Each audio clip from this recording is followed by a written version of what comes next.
Alright, Bitcoin, blockchain, Dogecoin, Ethereum, NFTs, everyone is talking about cryptocurrencies right now. But good lord, what does all of it mean? So, welcome to the one video that will take you from crypto noob to crypto genius. I'm going to tell you what it is, why it keeps becoming more important, what I've actually invested in myself, and the dark side of it.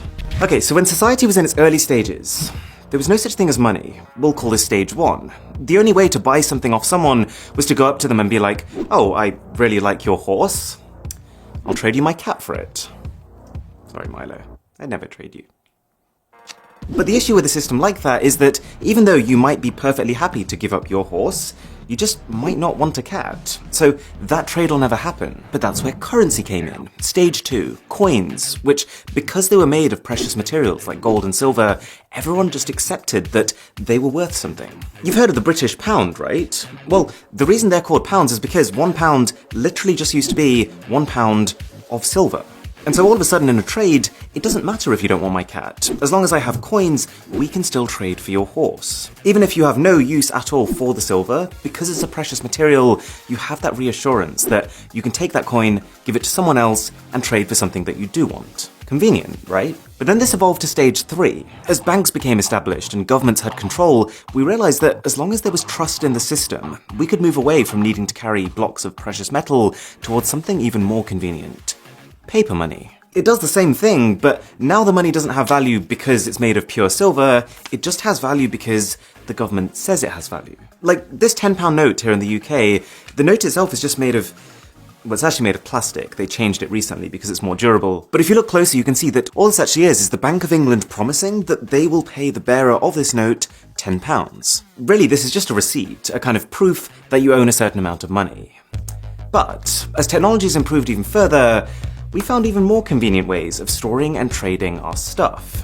We're now in what I would call stage 4, where more people than ever are buying things online and using credit cards, and really when you're at that stage, we don't see our money anymore. It's not about coins or notes or cats, it's just entries on a spreadsheet. Like when I buy a music album from Amazon, all that's happening is that my bank adds an entry in my spreadsheet that says Aaron now has $10 less, and then Amazon's bank adds an entry that says they have $10 more. So, the reason I've given you this entire intro is to give you context on where cryptocurrency sits. It's seen by many people as the most convenient era of exchange ever. Stage 5. The way to think about a cryptocurrency is that it's 100% virtual. I know the logo for Bitcoin kind of looks like a physical coin. It really is a Bitcoin now. But with crypto, there is no gold, there is no silver, there is no paper. It really is just the transfer of digital assets. But the core concept is exactly the same. Think of them as literally just running spreadsheets of who's paid what to who. But instead of multiple banks keeping their own separate records, with crypto, there is just one enormous spreadsheet of every transaction made using that currency. And this is called a ledger. Okay, we all love a good spreadsheet, but what's all the fuss about? Why is everyone going crypto crazy? Well, there are some distinct advantages to a currency system like this. One, it's decentralized, which means that while every transaction of a given cryptocurrency is all recorded on the same ledger, there are many, many copies of that ledger, and anyone who is a part of the network has one. You might have heard of cryptocurrency mining, or Bitcoin mining. Well, all that is someone who set up a computer to crunch through transactions on their copy of this ledger or spreadsheet. There are already about 1 million Bitcoin miners around the world, and Bitcoin is just one type of cryptocurrency. The reason they're doing it? Well, if you dedicate your computer's power to mining, say Bitcoin, then you will earn some Bitcoin as compensation. So the result of this is that if I go into a store and spend 5 Bitcoins on something, then instead of just checking with one bank's records, the shop instead checks with every single computer on this network if I have enough. And assuming I do, each computer will give the go-ahead, and then every single one will update their records independently. So because you end up having this many copies of exactly the same ledger, it becomes very easy to tell if anyone's trying anything fishy. Who bought this?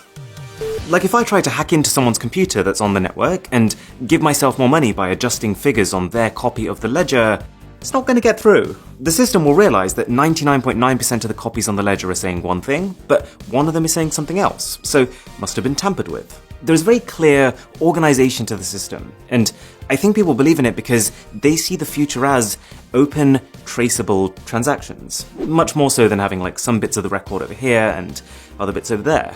And I know it seems complex at this point, but as we go through this, I think you'll realize that for a lot of people, in a way, it's simpler. There are plenty of areas in the world that have internet access, which is all you'd need for crypto, but don't have access to traditional banks, which require a lot of paperwork and documentation.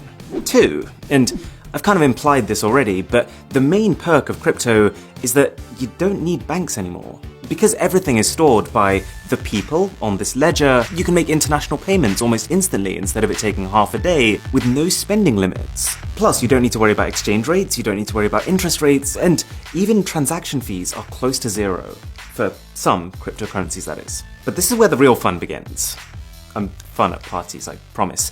The reason that cryptocurrencies are called cryptocurrencies is because they're secured by cryptography.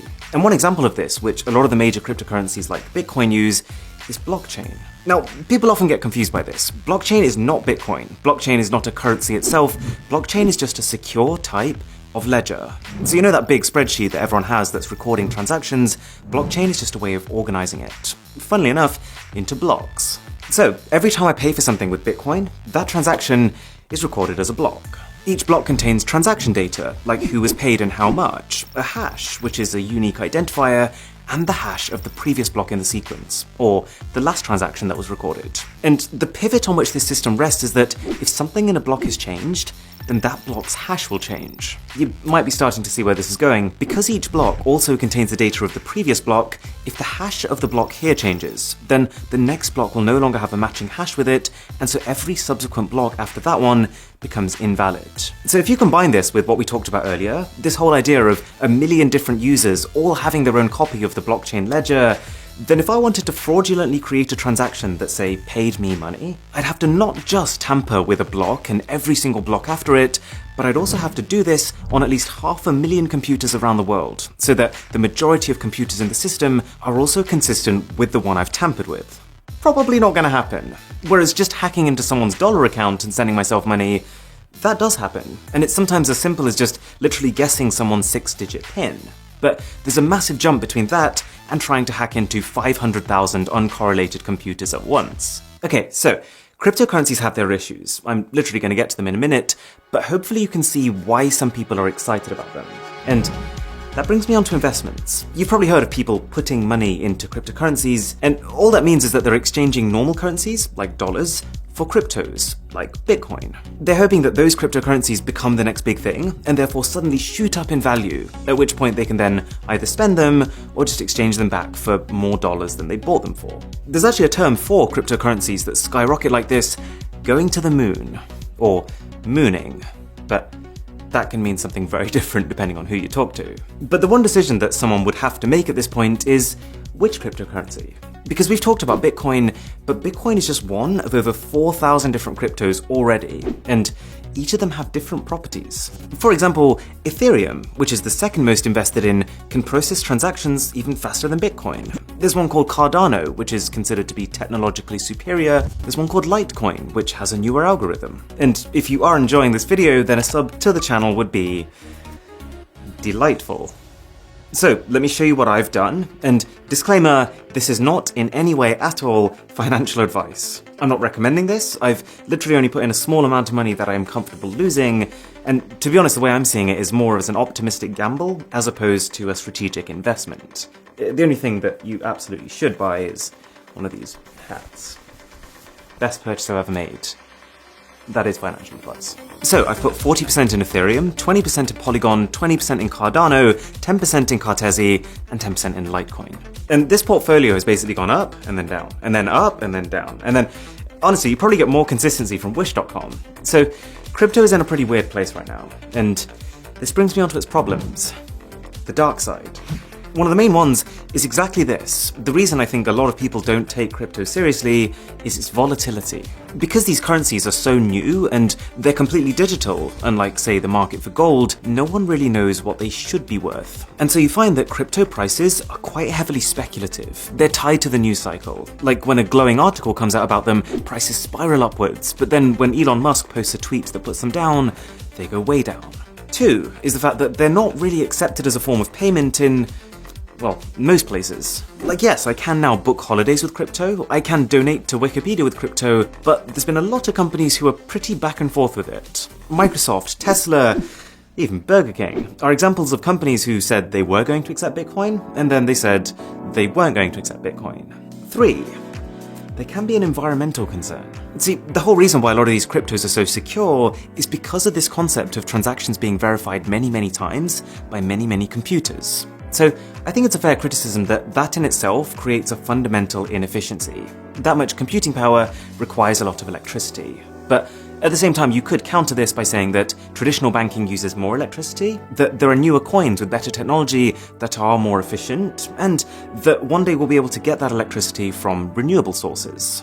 Depends who you ask. And 4, there's also a pretty strong sentiment that because there's no real policing or regulation on crypto right now, it's like the perfect currency for criminals. But to be honest, I think the data speaks for itself on that one. According to Chainalysis, 0.34% of crypto transactions are criminal, up to 5% of normal cash transactions are criminal. And I think that's because it's a bit of a misconception that currencies like Bitcoin are anonymous. They're actually pseudonymous, which means that even though your actual details aren't visible to everyone, your public key, your unique identifier, will be permanently baked into the blockchain upon making transactions with it. So cash is just a better currency for most types of criminal activity, because by its very nature, it's untraceable. Don't ask me how I know that.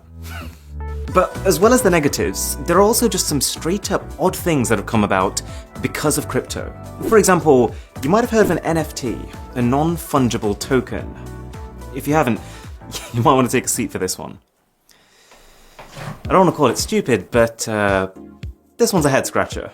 So, you know how now you can go into an art gallery and you can pay to own a painting? Well, now, thanks to the blockchain, you can pay just to have digital ownership over something. So it doesn't stop anyone from using or sharing that thing, but all it means is that you'd effectively be the owner of the original, and they'd all be sharing copies of it, even if, for most intents and purposes, they look and behave identically. Like, a lot of these NFTs are literally just JPEG images. I think the reason some people find this stupid and kind of funny is that there's a distinct difference between buying an NFT and buying the rights over something. So if you buy the rights over something, that's a very legitimate purchase because you can create merch or sell licenses.